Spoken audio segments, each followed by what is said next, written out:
À Marketplace. J'ai confiance en ça.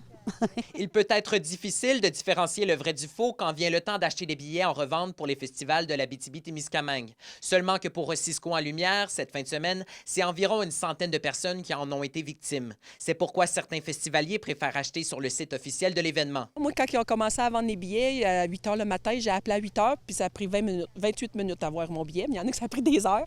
Moi, j'attendais aussi, quand il a annoncé Voyons la Dame, la première mise en vente. Je ne travaillais pas cette journée-là, donc j'ai attendu. Ça a pris peut-être 40 minutes avant d'avoir mon billet. Le festival Western de Gig à Saint-Bruno-de-Gig est touché par une vague de billets frauduleux. Même chose pour Cisco en Lumière à Rouyn-Noranda où des billets de revente n'étaient pas si nets après tout. C'est pas nécessairement des billets qui donnent accès au site ou c'est des billets qui ont déjà été désactivés, cancellés, qui ont déjà été reportés comme volés ou autre chose comme ça.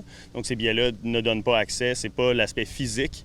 On a des scans pour savoir quels billets peuvent rentrer ou non, puis c'est vraiment de cette manière-là qu'on réussit. Et M. Roy Hall croit qu'il y en aura encore plus ce soir. Ça pourrait augmenter ce soir aussi à mesure que les gens essaient de les revendre après avoir déjà vu un spectacle, etc. L'aspect que ça soit complet aussi, ça l'amplifie énormément. Donc les gens en veulent beaucoup plus, puis offre et la demande, donc il y a le potentiel de fraude beaucoup plus élevé.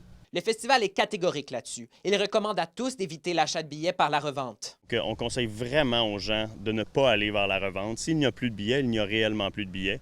Puis les risques, même s'il y a des gens bien intentionnés, il y a des risques quand même. C'est un peu ça qu'il faut comprendre. Pour rester à l'abri, il faut faire preuve de gros bon sens, affirme le directeur général et cofondateur du site de vente de billets en ligne, Le Point de Vente. Différencier revente et revente frauduleuse, là, c'est deux choses qui sont différentes. Rendu là, bon, c'est la vigilance des gens là, qui doit être...